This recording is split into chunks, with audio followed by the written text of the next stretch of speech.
पर ये करना है मुख्य शिवरात्रि वाले दिन, जो वर्ष में एक बार जो महाशिवरात्रि आती है, ये केवल उस दिन करने का, महाशिवरात्रि वाले दिन। ओम नमः शिवाय भक्तों, हर हर महादेव। जैसा कि आप सभी जानते हैं कि अगले माह की 18 तारीख को यानी 18 फरवरी शनिवार को दिन है महाशिवरात्रि। महाशिवरात्रि भगवान भोलेनाथ की पूजा करने के लिए, आराधना करने के लिए सबसे श्रेष्ठ दिन है। महाशिवरात्रि से बढ़कर श्रेष्ठ दिन भोलेनाथ की भक्ति के लिए कोई हो ही नहीं सकता। इस दिन किया गया पूजा अर्चना, मन से किया गया भगवान भोलेनाथ का ध्यान हमें तमाम सिद्धियों को प्रदान करता है, हमारे तमाम मनोकामनाओं की पूर्ति करता है। ऐसा माना जाता है कि सृष्टि की शुरुआत इसी दिन से शुरू हुई थी। इसी दिन भगवान भोलेनाथ और माता पार्वती का विवाह संपन्न हुआ था। तो उसी महाशिवरात्रि पर करने वाला उपाय आज की इस वीडियो में पंडित प्रदीप जी मिश्रा द्वारा बताया गया है, जिस उपाय को करने से आपके तमाम रोग कष्ट तकलीफ दूर हो जाएंगे।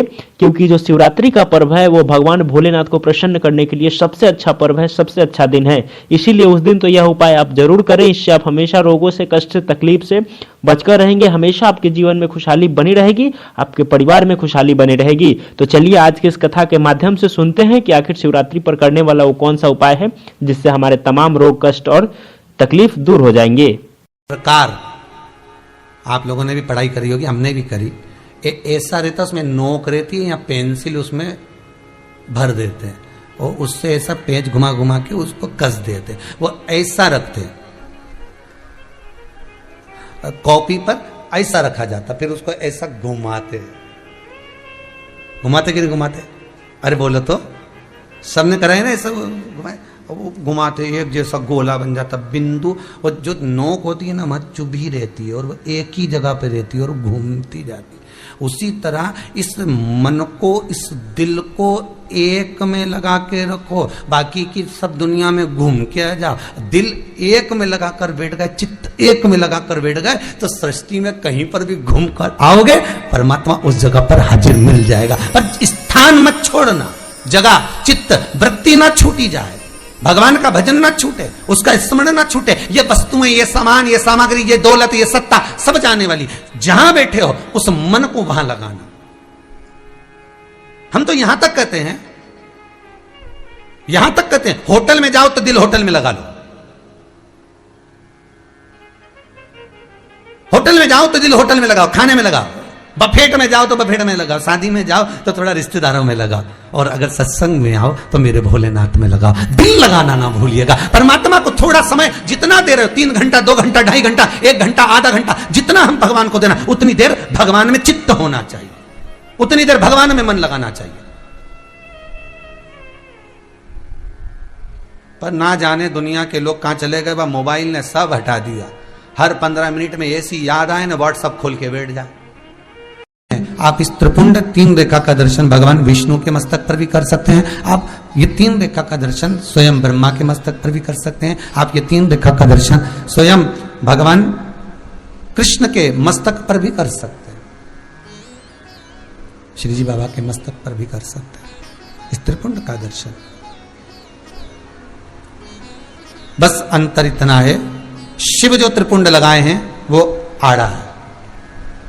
तिरुमाला में जो तिरुपति बाबा का अपन दर्शन करते हैं, जो त्रिपुंड लगाए हैं वो खड़ा है, 2 सफेद बीच में लाल। मेरे श्री जी बाबा ने भी अपने मस्तक पर त्रिपुंड धारण कर रखा। मेरे श्री जी बाबा ने भी अपने मस्तक पर त्रिपुंड धारण करा है और बाद में एक कुंकू की रौली की एक तिलक को धारण कर रखा है। तो वो त्रिपुंड का जो दर्शन हो रहा है, सोने की 3 रेखाओं का जो दर्शन हो रहा है, वो आप करेंगे। वो सोने की जो 3 रेखाएं, उसका जो दर्शन हो रहा है वो आप कर सकते हैं। और उन 3 रेखा के रूप में सत्यम शिवम सुंदरम, बजरंग, सत्यम शिवम सुंदरम, वो 3 रेखा के रूप में दर्शाया गया। तो शिव महापुराण की कथा कर रही है, गंगा शिव महापुराण की कथा कर रही है। तो जो शिव अपने पास धारण कर रहे हैं, भगवान 33 कोटि देवताओं को भी दे रहे हैं, और 33 कोटि देवता जिन चीजों को धारण कर रहे हैं वो संसार के मनुष्यों को भी दे रहे हैं, संसार के मानवों को भी प्रदान कर रहे हैं। बहुत ध्यान दीजिएगा महाराज, ये कथा बड़ी सुंदर है। कि आप चाहते हैं कि कोई रोग हमको ना घेरे,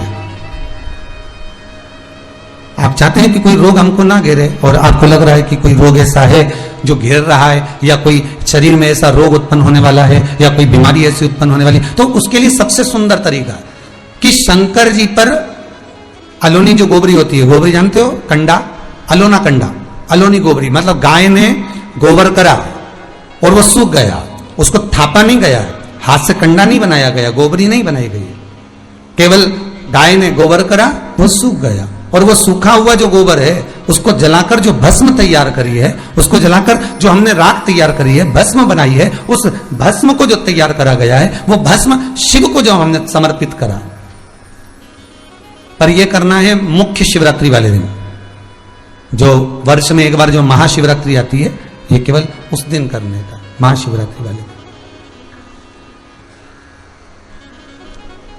उस भस्म को सफेद वस्त्र में लिया और बाबा पर, शंकर जी का जो मंदिर आपके करीब में हो, शिव का जो धाम आपके पास में हो, वहां बाबा पर समर्पित करी। उसी भस्म को हम उठा कर लिया, और यदि आप भस्म नहीं चढ़ा सकते तो कभी विश्वनाथ जाएं तो वहां से भस्म लिया, कभी उज्जैनी जाएं तो वहां से भस्म लिया।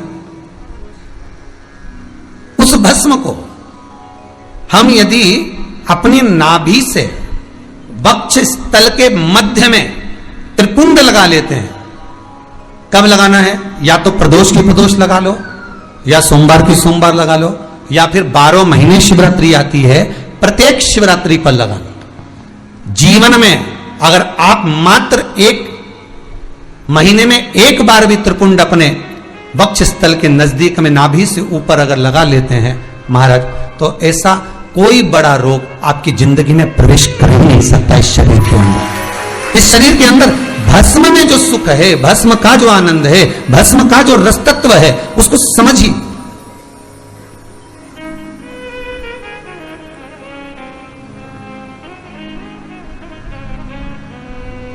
वो सहज और सरल नहीं है महाराज, वो भस्म का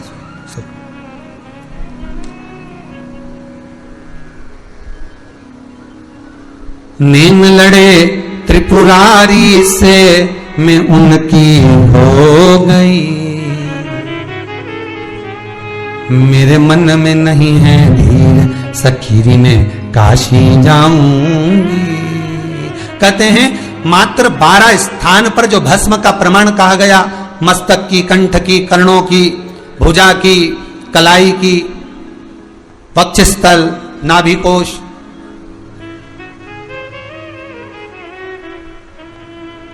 द्वादश तिलक का जो भाव व्यक्त किया गया वो साधारण नहीं है। कहते हैं कि 12 जो तिलक है, ये क्यों कहा गया हिंदू धर्म में कि द्वादश तिलक लगाना चाहिए, 12 तिलक लगाना चाहिए, द्वादश तिलक धारण करना चाहिए। ये 12 केवल तिलक नहीं है, ये 12 शिवलिंग, 12 ज्योतिर्लिंग हमारे इस शरीर पर धारण हो जाते हैं। हमारे 12 ज्योतिर्लिंग, केवल वो तिलक नहीं है, वो 12 ज्योतिर्लिंग संपूर्ण शरीर पर, संपूर्ण। अच्छा, एक प्रश्न बड़ा सुंदर आता है कि महाराज जी ये आप कहते हो कि 12 ज्योतिर्लिंग संपूर्ण शरीर पर तिलक लगाने पर प्राप्त हो जाता है, तो जब हम शंकर को त्रिपुंड लगाते हैं, जब हम शिव को त्रिपुंड लगाते हैं या शंकर पर हम भस्म चढ़ाते हैं, तो वो 12 जगह पर लगाएं कि एक ही जगह पर लगाएं? तो शिव महापुराण की कथा कहती है 12 जगह पर लगाने की जरूरत नहीं। भगवान शंकर को अगर आप भस्म चढ़ा रहे हो तो या तो ऊपर भी चढ़ा दोगे चल जाएगा, और अगर त्रिपुंड भस्म का लगा रहे हो तो एक ही लगाओगे तो भी वो श्रेष्ठ 12 के लिए ही हो जाएगा।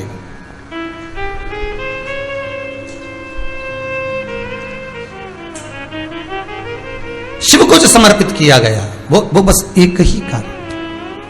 बहुत यहां तक शिव पुराण कहती है अगर केवल शंकर को रिझा लिया तो राम भी मिल गए, कृष्ण भी मिल गए, विष्णु भी मिल गए, ब्रह्मा भी मिल गए, देवी भी मिल गई, देवता भी मिल गए। केवल एक शिव को रिझाने पर, एक लोटा पानी, एक कलश जल शंकर को जब हम समर्पित करते हैं तो केवल एक शिव को समर्पित नहीं करते, 33 कोटि देवता भी उसका भाग ग्रहण करते हैं महाराज। केवल एक शिव नहीं, 33 कोटि देव भी उसको ग्रहण करते।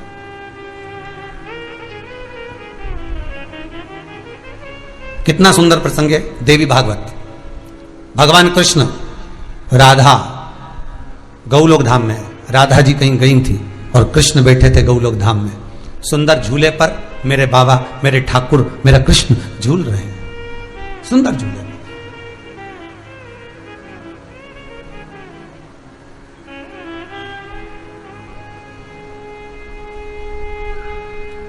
अभी तो सावन का महीना चल रहा है, कई मंदिरों में तो झूले भी डले होंगे, हिंडोले डले होंगे। बिहारी जी के वृंदावन में तो खूब हिंडोले डलते हैं, खूब झूले डलते हैं। पर हिंडोला भी हमको कोई ना कोई ज्ञान प्रदान करता है, झूला भी हमको ज्ञान प्रदान करता है कि झूला आगे गया, पीछे गया, फिर आगे गया, फिर पीछे गया। तो झूला भी कहता है बस जिंदगी ऐसी है, कभी सुख कभी दुख, फिर सुख फिर दुख, जीवन ऐसा ही चलना है, हिंडोले की तरह, झूले की तरह।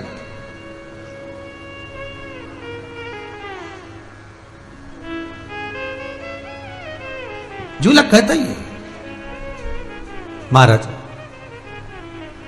भगवान कृष्ण झूले पर विराजमान थे महाराज, और झूले पर भगवान कृष्ण बैठे थे। उसी समय पर गंगा मैया एक स्त्री का रूप धरकर, बड़ा सुंदर माता ने रूप धारण करा, और गंगा मैया भगवान कृष्ण को एक टक लगाकर देख रही हैं, भगवान कृष्ण को देख रही हैं। राधा जी का आगमन हुआ। राधा जी जब आई तो उन्होंने ठाकुर जी को देखा, ठाकुर जी गंगा जी को देख रहे थे, गंगा ठाकुर जी को देख रही थी। अब इतने में तो राधा जी का हृदय जल गया। राधा जी को लगा, होता है भाई, जब आप पति के साथ कहीं जाएं, एक सहज भाषा में समझे, और कोई आपके पति को देख रहा हो, पति किसी को देख रहा हो, तो हृदय तो आपका भी जलेगा ना कि भाई ये क्या हो रहा है। गंगा को देखा तो गंगा भगवान कृष्ण को देख रही थी, कृष्ण गंगा जी को निहार रहे थे, पर दोनों के देखने में अंतर है। गंगा जब भगवान को निहार रही है तो इस भाव से निहार रही है कि ठाकुर मैं आपके चरणारविंद में रहने वाली, आपने गजब कर दिया, मुझे शंकर की जटा में ले जाकर छोड़ दिया, बड़ी कृपा करी। तो गंगा भगवान कृष्ण का साधुवाद कर रही है।